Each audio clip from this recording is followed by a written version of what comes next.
All right. So, welcome to the Recruiting Mindset. My mission is to chat with players who have committed to colleges already and chat with their recruiting process in hopes of helping some of those younger athletes who are going through that process now, hoping to help other people with their journey that they've already been through.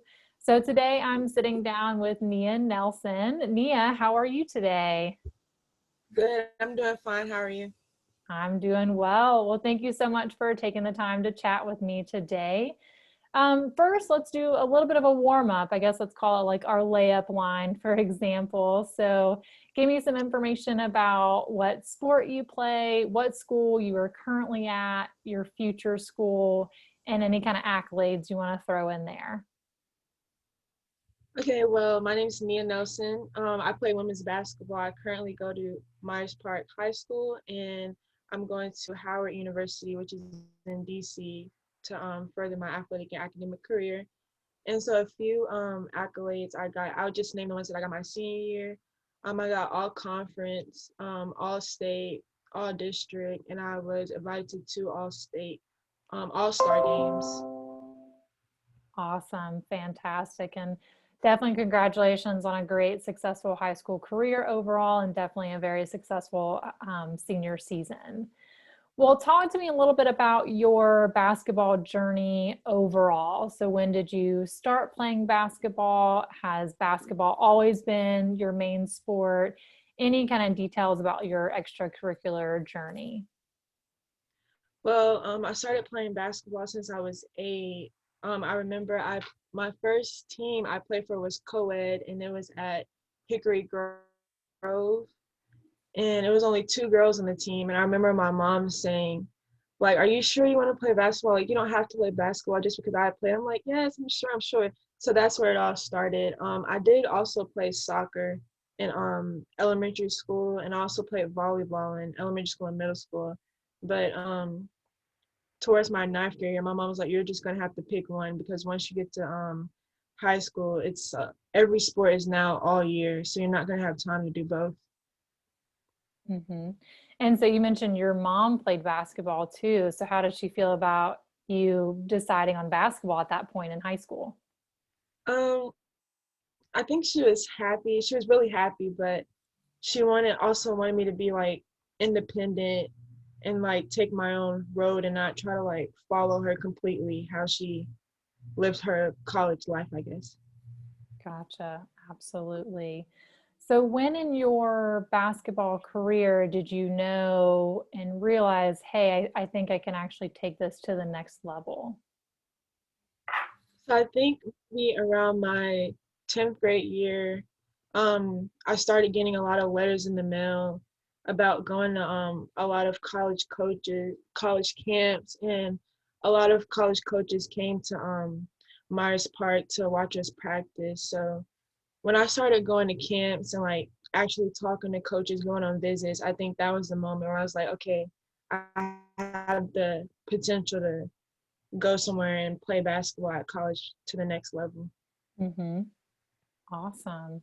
And when you knew that you were able to take it to the next level, were people starting to offer you any kind of advice or any tips as you kind of start this recruiting process? Yes, so I think the three biggest tips I received were work ethic. So like just giving, like 100% all the time, no matter what the circumstances is, like always give your 100% on offense, defense, whether people are looking, whether they're not looking. Another thing is like having a good attitude even when it's not going your way, because a lot of coaches, whether it's like high school travel basketball, college coaches, they want to have like players that have a good attitude about everything, because you attitude carries on onto other people, and you don't want it to affect the team badly. And then the last one I would say is like, don't compare yourself and don't try to impress people all the time. Like, of course, sports are going to have like politics and like comparing players, comparing teams to one another, which is normal. But you don't want to like depend on that. You want to like impress yourself, like set goals for yourself, compare yourself to what you look like the day before, what you look like the week before, a month before. So those were the three most advices that I took into to try to like help better myself. Hmm. I love that, Nia, and I love that you really took that to heart. You used that for your own performance, and especially everything that you mentioned was something that you can control too. Yeah, you can't Yeah, I always did. control who shows up in the gym, who's watching your film, but you can control like those things like your work ethic, how you're comparing yourself, and things like that too. So, when did you receive your first offer? So I received my first offer, I believe March of last year. Okay. And so that was March Yeah. of your junior year. Yep.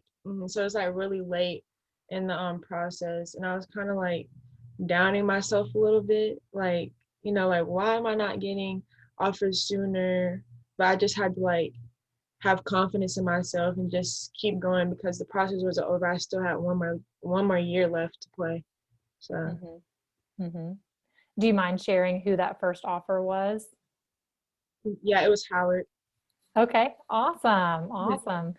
Great. Well, and obviously, as you mentioned earlier, you are committed to playing in Howard next season. What were some things that played into that decision? So, was it like location? Was it something the coaches did, the teammates who are already on the team? Give me some things that you were really looking for as far as the characteristics for your future home.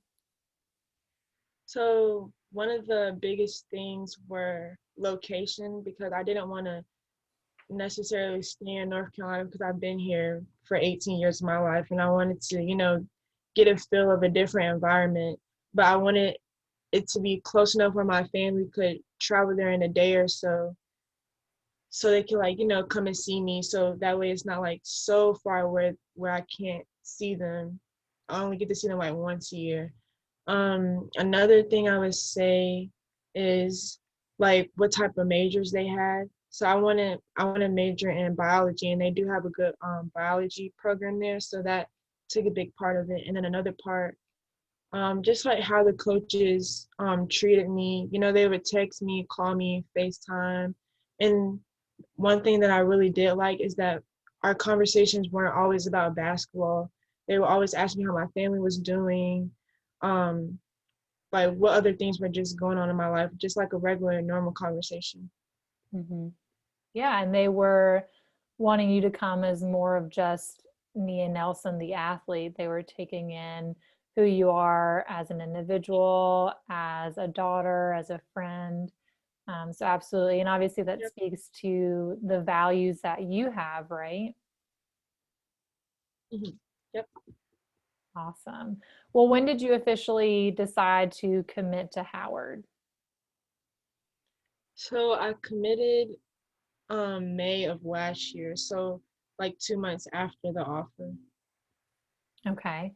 And when you decided Mhm. to commit to them, was there kind of a breaking moment for you where it was like, yes, Howard will be like my future home? Or like, was there any kind of like epiphany moment that you had where you knew you wanted to commit? Yeah, so I was just like really excited to deep dig further into like the Howard history. So I started like looking up like some alumni that went there, just what their status was to get the feel of it. The coach just sent me, since I couldn't go up there and visit, they sent me virtual tours that I could like go on and stuff.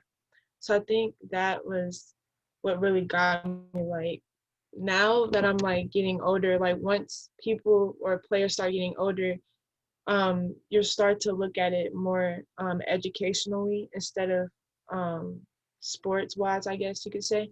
So I was really more leaning towards my educational side than my kind of athletic side. I wanted a good education as well as a good um, athletic and familyhood program to go to.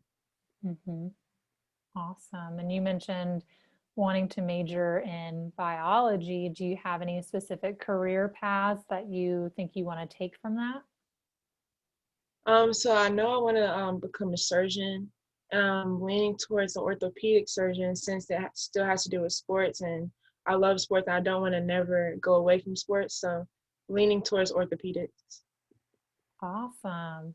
Have you ever had experience with an orthopedic surgeon? I mean, I always hope the answer is no, but have you? Yes, I've been to many physical therapies. Um, I used to play for the NC Spartans when I was in sixth grade, and my coach was an orthopedic surgeon, so that was really good for me.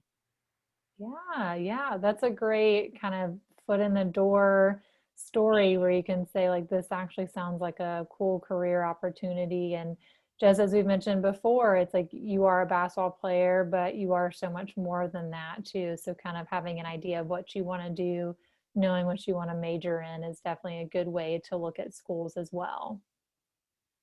Mhm. Well, besides the advice that you've already mentioned that you received along this recruiting journey, are there any advice or tips that you want to offer to younger players who are still in the process, in that recruiting process for them? Yes, so I'll give three. So my first one is have extracurricular activities like participating in clubs at your school or playing an instrument or doing community service because when you start talking to college coaches and they ask you, tell me about yourself, and if all you can think of is I play basketball 24/7, well, everybody they're going to talk to is basically going to say that they play basketball 24/7. But if you give them like, one or two extra things, then they'll say, oh, okay, they care about or they take the time to actually do more than just basketball, and that kind of shows you like what type of person you are. And then another thing I would say is like sacrifice and commitment to basketball. So um during your high school like experience especially, you're going to have to miss out on parties. You're going to have to miss out on taking naps, maybe miss out on studying more for a test because you have to go work out or you have to go to practice or you have to have a game. And then sometimes if you do play for a team that might be out of state for AU, you have to take more time to drive to practice, drive to games that are farther away. And then my last thing I would say is grades. Um, you know, life is more than just sports. I hate to tell it to y'all, but it's more than just sports. And some colleges are really heavy on grades. So if you don't meet their grade point average or their SAT or ACT, then they might not even reach out to you. So having your grades up will really help. Taking some AP classes, some honor classes will really help you with that. And then it'll also help you get ready for college classes. So a lot of my AP classes have helped me become more organized, get the hang of studying more rigorous classwork and a lot of things like that. So yeah, those are my advices. Awesome. Thank you so much for sharing those tips. Do you have any kind of time management tips for people? So obviously you just mentioned balancing a bunch of schoolwork and workouts and practice and talking to coaches and things like that. So what were some things that you did to help manage your time as a young female high school student? Yes, I would say you kind of have to manage your time by what my mom did with me was she put like screen time on my phone, like maybe at 9 o'clock she'll turn off my Netflix or my Wi-Fi would just go out completely where I would literally have nothing to do but schoolwork at the time. So I guess that would be like one thing to do. Another thing is maybe like before practice, like if you get out of school, well, I got out of school at 2:15. Sometimes we didn't have practice till 4. So that's like an hour that I can get my work done. So I took consideration of that. I also maybe like when we went to away games, I would do work on the bus. And then when we came back together, I would also do work there too. Going to AU games, traveling hours. You can also do work then. So just like time management, and that'll help if you get a planner. That'll help like writing everything down, checking stuff off once you get it complete, because you can't keep everything in your head because you'll forget. So that's Mhm. good for time management.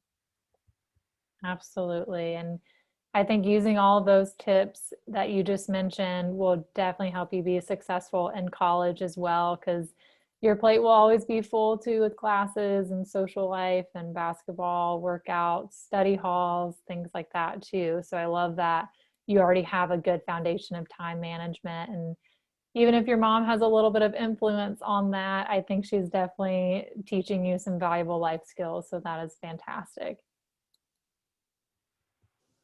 Yep, it is. And now she doesn't have to like turn it off. Like I'll just like do it on my own. Like, okay, now I need to put my phone down for an hour to get some work done, because if I don't, then it's not going to get done. So just kind of having that self-control will also help. Yep. Yep. And sometimes it stinks when your parents are right, right? But obviously, these are valuable lessons that you're using. Hmm. Good.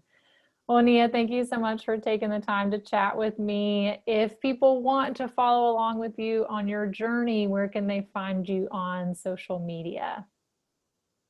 So my Twitter is Nia Nelson B-ball, and my Instagram is Neeswiss, and you spell that Neeswiss. Awesome. And I am at the mental peak. And thank you for tuning in to the recruiting mindset.